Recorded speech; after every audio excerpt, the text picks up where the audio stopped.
The sun is out and spring is in the air here at Trent Park for the third event in this season's OBA Tour. After victory in Settlescombe, it's East House's Tommy Burns at the top of the Race to Woodford leaderboard, followed closely by Epping winner Duncan O'Leary and two-time runner-up Chris Rutherford. The lineup here in North London then looks like this, with the lead group consisting of the Ward number 1, nearest to the pin enthusiast John Springett, and Schoolhouse debutant Michael Levis. In Group 2 would be Fish and Iron Sevy Hawthorn, were it not for a withdrawal from the North House player late on Friday night. This pushed Fish up into the lead group, meaning that all tourists will be playing together around Trent Park's familiar layouts. All players got away from the first in relative safety, although Fish found trouble at the site of the driving range boundary net and needed to chip out sideways, much to the amusement of the new Schoolhouse pairing. After a bogey 6 on the par 5 first, Levis set about building himself a score on the early holes.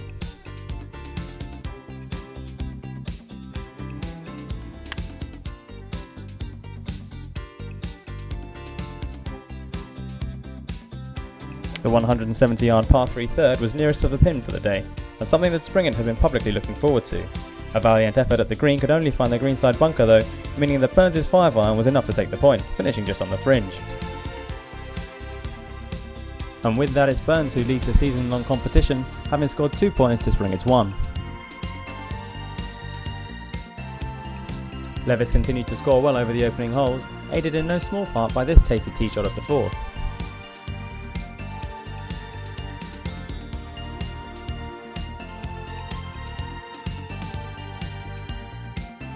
Burns would card a 3-point scoring bogey, really kick-starting his round for the day, while Fish would take a 4 after this drive. Springett, though, struggled after finding the trees twice. After 6 holes then, it was Burns out in front, thanks to a fortuitous par at the 5th and despite an absolute shocker on the 6th. Fish had got his round going after a poor start by his standards, and Levis was unable to keep up his good work through 5 and 6. Springett at this stage yet to show his best. Fish was unable to recover from trouble at 7, and with all other competitors scoring well, he dropped several points to the field.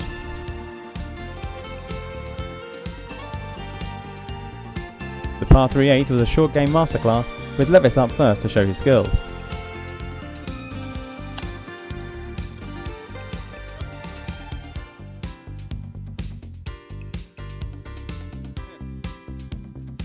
Fish chipped on well from 20 yards,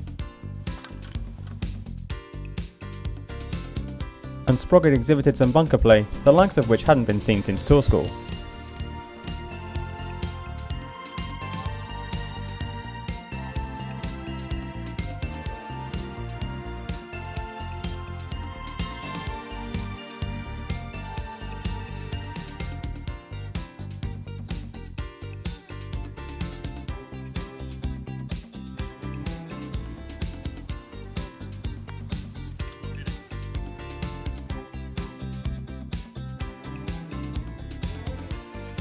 Unfortunately, Sproggett struggled with the putter, something which had been blighting his round all morning.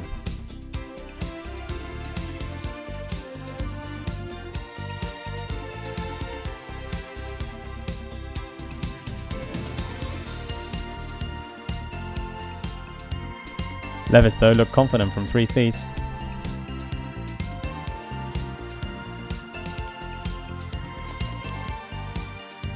And that was another 2 points in the bag for the Schoolhouse man.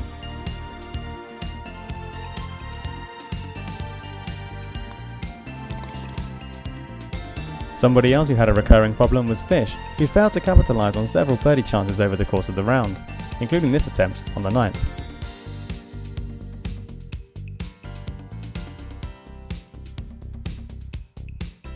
Sproggett's good work from tee to green also undone by some miscued putting.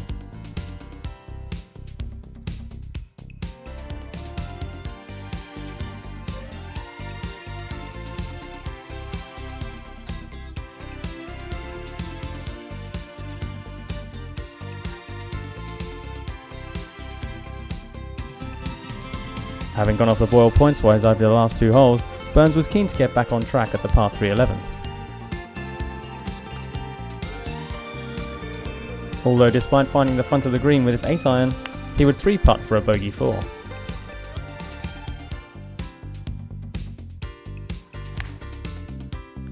Springer went one better, following up his tee shot with a marvellous chip and a simple tap in for par.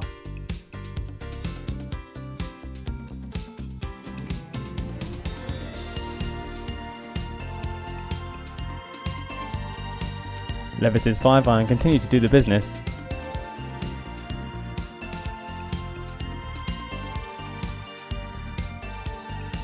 and Burns followed up a good tee shot with this nudge to the green on the 12th.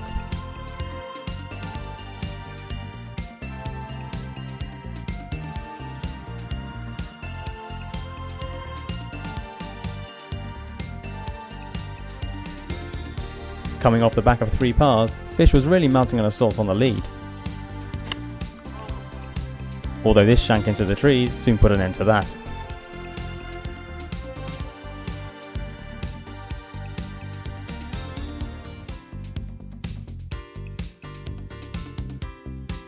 Burns bounced back from a Roger Goldie nightmare on the 14th to take 2 points at 15 and fend off Fish for another hole.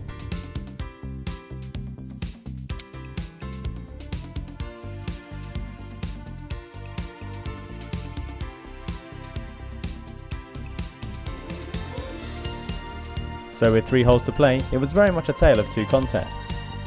Burns just managing to hold on to a 1-point lead over Fish, while Sproggett and Levis battled it out for supremacy in Schoolhouse.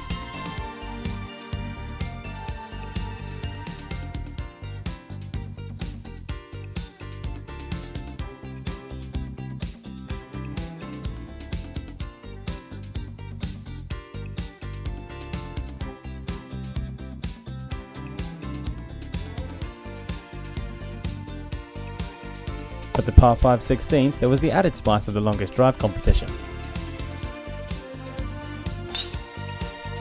Fish's effort looking good, but left. Sproggett drifted right, although he looked like he might be in with a shout if Fisher got caught up in the rough.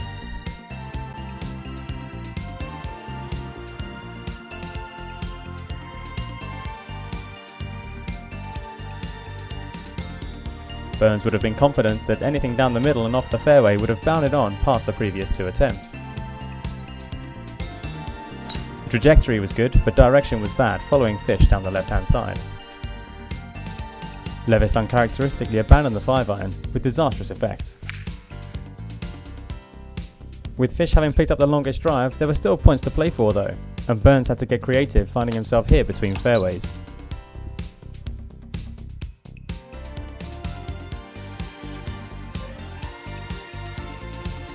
Levis's chipping game held firm right until the last green.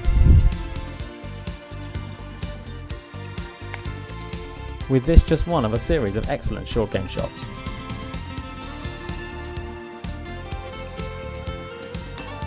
A closing blob summed up the day for Springer, although he will have been relieved to maintain his top ranking within Schoolhouse. With Burns having self-destructed off the 18th tee, a single point from Fish would be enough to force a playoff. It wasn't to be though, and for the second month in a row, Easthouse took the victory. Overall then, and this is how things looked at the close of play, with Burns and Fish sharing the spoils. Burns opens up some daylight at the top of the Race to Woodford leaderboard, with the 2 Westhouse players sharing second place. It's also all about Westhouse on the longest drive, where Fish leads Biscuit by a point, and Burns making a good start in the nearest pin competition, being chased by Sproggett.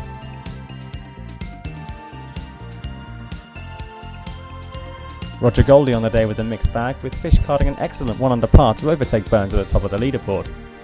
It's a respectable start from Levis on the RGC, and there's plenty of time for Springer to recover before the end of the season. Next month the OBA Tour goes international, with its first ever event to be held outside of the UK. Be sure not to miss the exploits in France, but until then, for now, it's goodbye from North London.